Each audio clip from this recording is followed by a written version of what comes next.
I have the honor of chatting with a living legend. Yeah, I said it. Artist, rapper, songwriter, producer, manifestation king, I 30 under 30 Forbes lister, business model maker, newly independent. Did I miss anything? don't. Did you do best-selling author? Oh, there you go. I did author though, but not best-selling. The one and the only Russ. How you feeling today? I'm great. How are you? I'm feel so good. I'm so excited to have you here with us. Like, what an Your honor. hair is incredible. Oh, thank you. So is Yeah, yours, but you're thank covering you. it today. Yeah, I got the bun going on. I'm never gonna take it down now. I'm be like, oh, you know what? Yeah, go ahead. Thank you so much. Russ, as an artist, let's just step into it. I feel like you wear so many different hats. Like you're like Mhm. multifaceted king. And one thing I feel like that collides with both of your worlds, with being an artist and also being a human, is the fact that you really bet on yourself. What Yeah, type of resilience do you need to have, or what is it called? The delusional self belief do you need to hmm have in order for you to really tap into that? yeah. That's so key. It's so key, and I think a lot of people lose like before they start, just because they don't even think that they can do it, and they don't have that delusional, level of confidence. And the reason why I call it delusional is because before you go do what you're about to do, before you ended up doing what you're doing here, and before I ended up doing what I'm doing, we had to be the first ones to think we could do it. Mm, And it's delusional to think some of these thoughts. So, um, and along the way, you're just going to get met with so many uh, reasons to give up, you know, but it just depends on how you frame them. Like, they could either be reasons to give up or reasons to keep going. So, depending on your uh, mental makeup, you mm. know, it'll kind of determine whether you decide to persevere. If you're like, nah, you know what, that's enough, I'm okay on this. And I think a lot of people just, it's easier to give up, you know. But I agree. yeah. Talk to me about those three major things: being delusional, being Mhm. persistent, and also gratitude. Where did that collide for you?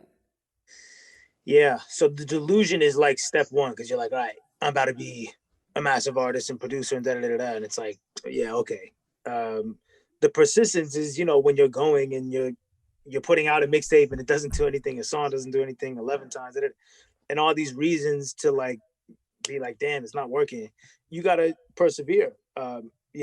Based off of just the idea that you can be this thing that you see in your head. Mm, And then the gratitude is that when it all does start to happen, it's super, super easy. And I struggle with it every day. It's super easy to get jaded and kind of block your future blessings because you're not even counting the current ones, because you're so focused on what's next and what I haven't done yet, and how it's like the hedonistic treadmill thing where you know really great things happen, really bad things happen are down here, and you're like, mm, you know uh your level of happiness, just like the homeostasis of happiness, is right here. And when something really good happens, you have a spike, and then it goes back to your regular shit. Something really bad happens, it spikes downwards, and it goes back to your regular shit. And so it's a problem, because you end up uh, on this treadmill, and nothing, you don't know why you're running, and like why nothing can really even last that long. A bad moment doesn't affect you that long, but a good moment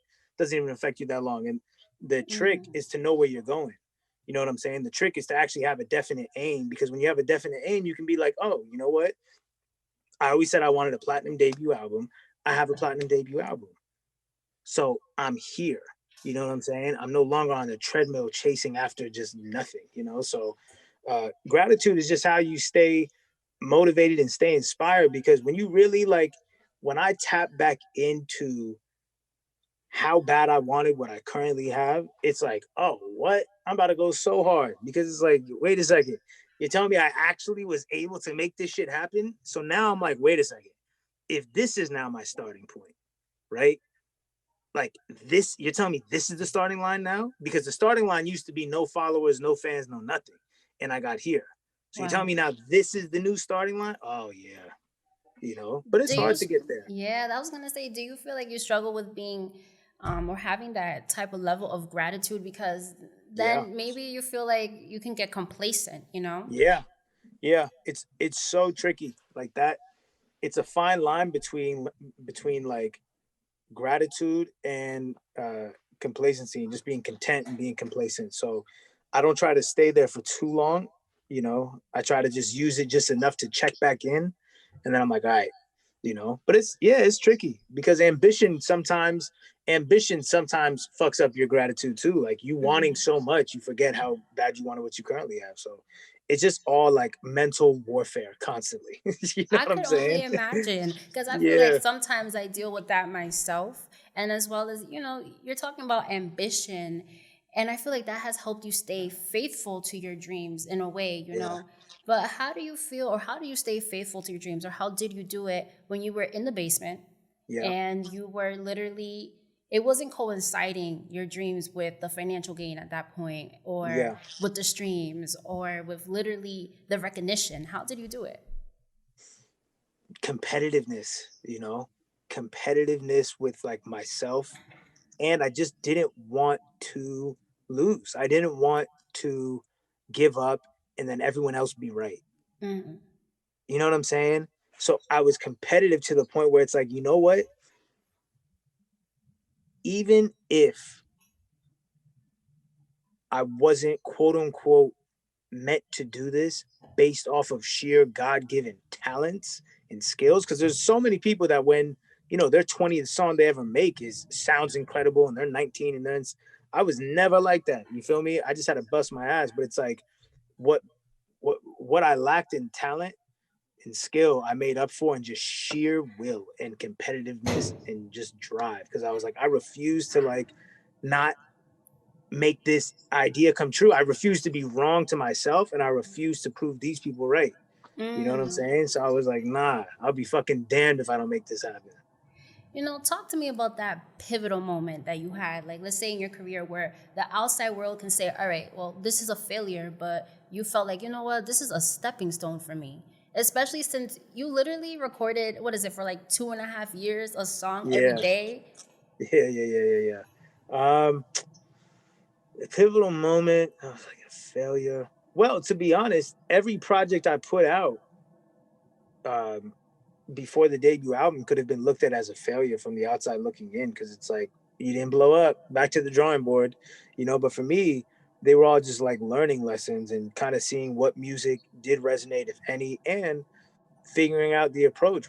Without me putting out 11 projects, I would have never stumbled on the approach of doing a song a week, which is inevitably what blew me up. But I wouldn't have been able to wake up randomly in 2011, right when I'm about to start putting out music for the first time, and be like, oh, I know exactly how to do this, it's a song a week. I had to go through my process. So I had to fail all those times to really figure out the right way to do things. But that's why I don't look at them like failures. Those were stepping stones. I had to walk on each one of those to finally get to the place where I'm like, all right, no, I actually know what to do now. So You feel like you yeah, found your sound, like sonically, during that phase. yeah, I definitely that was a. I'm glad you said that, because I didn't even think about that really till now. But yeah, that was also a really big thing, because I was I was making so much music. I was just putting it out incorrectly. Um, but I was making so much music and I got to practice so much. I had like, by the time I was doing a song a week on SoundCloud, I was, I was still gonna get better, and I still got better, but I had gotten it to a point where I had my sound. And so Mm. now that's why I think the SoundCloud shit was so effective, because it wasn't me putting out a song a week and you could hear he's trying to still figure it out. It Mm. was like every song was pretty solid. It was all like, oh shit, okay, this dude's just a maniac. How does he have this many songs and they all sound like quality? Because at that point, like you said, like we're talking about, I had found my sound. So now it was much more targeted shooting. It wasn't just like aimlessly firing off into the wind. It was like, nah, I really got this sound that I'm about to just shoot y'all with fucking over and over and over again. I love that. And I love how you talk about growth. I feel like that's one of my favorite stories in hip hop is honestly yours because of the growth. So let's see, how do you feel like you've evolved from records like Losing Control to now Yeah, your latest release, Ugly featuring Little Baby? yeah. The evolution is really just to be honest, it's me just getting more comfortable with my voice, me just just paying more attention to what I really want to make and what really makes me happy. And honestly, um, I'm trying to I'm trying to just stay in that headspace where I make sure I'm not making music uh, while considering outside chatter, that I'm Mm. making it from a pure place. And that's what people don't understand. Like losing controls and what they want and all those songs, they came from a place when I did not have the ability to give a fuck what anyone was talking about because there was nobody talking. Wow. You know what I'm saying? So a lot of times when fans are like, um, man, I miss this old stuff or this old, I miss when it was like this. It's like fans need to understand that number one, first of all, it's a lot of times it's they miss their old life where they were at. But the other thing is like when you're making music and you know nobody fucking can hear it and nobody's listening and you don't have all this chatter in your head about how they feel about you, that it's from the most pure place ever. When you blow up and there's millions of people watching, you know the critiques and the chatter and the this and the that and the this and the pressures. Now you're taking care of a whole family and all these things. It's like sometimes it dilutes the purity of the music making process because it's not so innocent anymore. What? And How it's, do you cancel that? How do you cancel the outside noise? man, I've been fucking trying for every once in a while. I do it. You know what I'm saying? Like, and that's why music is so therapeutic for me because it's my way of canceling the outside noise. But way easier to do that when there is no outside noise.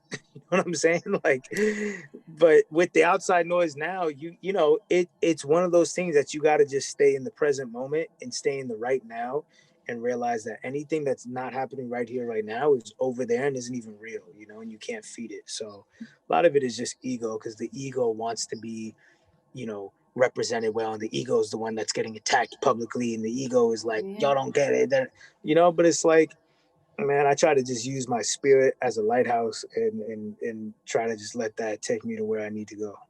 I feel like it's been reflected in your career, honestly. Your Thank spirit, you. like your inner being. Thank I you. hear it.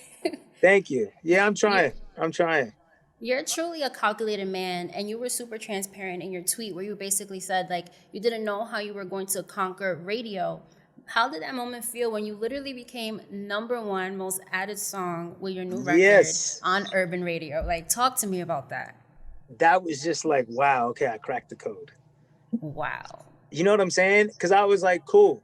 I remember getting that when I was with the label, number one most added.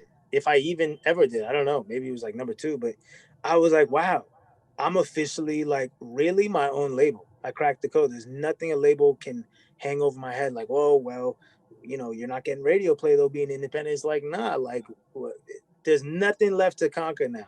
You feel me? Like, I got radio Yes. play.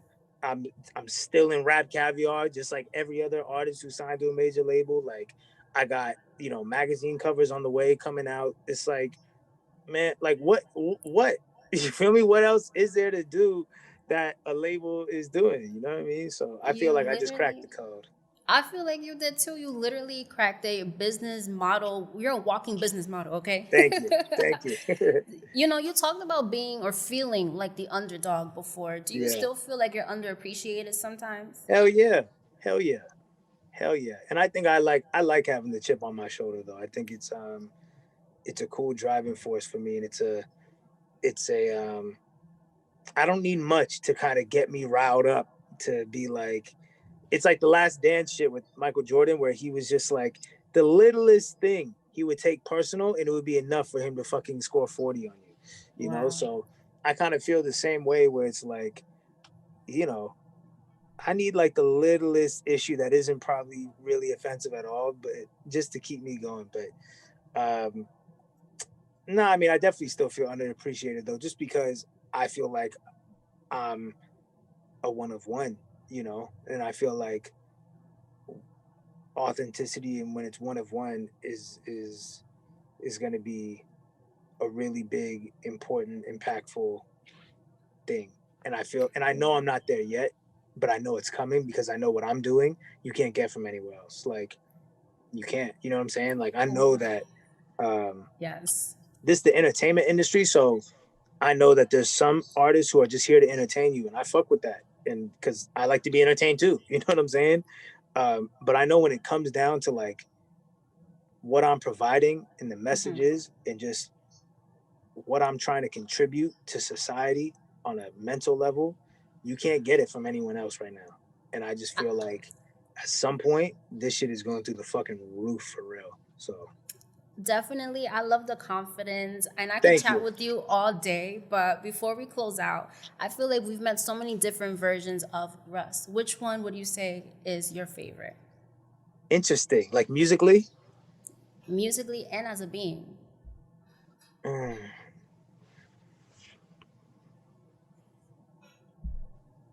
musically, I gotta keep it real. Musically, should I say that? I don't know. Um, musically, I really love the completely drunk in the studio 21-year-old, 22-year-old. He's Cause carefree.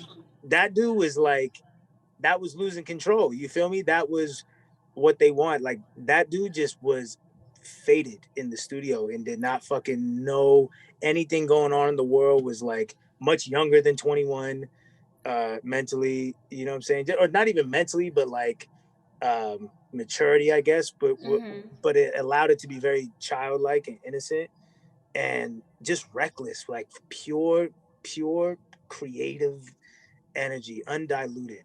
That dude was fucking awesome, but not sustainable. You know what I'm saying? Not Mm. sustainable. So um, the me now musically is way more sustainable, and I'm more conscious now of what I'm putting out. So I like that. I like this version of myself in general the most, man, just because there's things in the way I think now that I can't believe. Like I look back at just old interviews, or just I look back at how I used to think 4 years ago, 5 years ago. I'm like, what the fuck? Like, how did I have friends? What is wrong? Like, what? How did anyone fuck with me?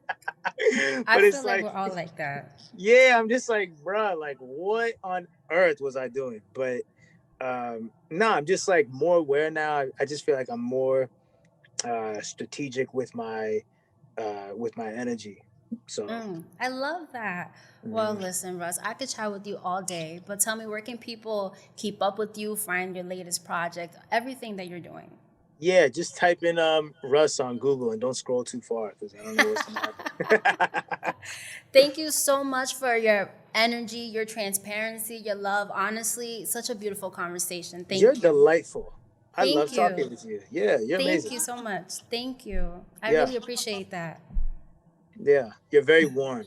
Some people are Oh, warm, some people are cold. It's like an energy, you know? yeah, You're yeah. I dope. definitely feel that. I know also, like, I was reading that your mom is into energy. So I'm like, oh, we're going to vibe. Yeah, my mom is a she's a certified life coach, but also an energy healer, and she, you know, she'll run bars on you. If people who know in the energy space, like she'll run your bars and you know, do energy work, and very, you know, she talks with clients every other day, every day, and she's just incredible. Just kind of like having her as this spiritual backbone, you know, has I been love it. really, yeah, it's been like super.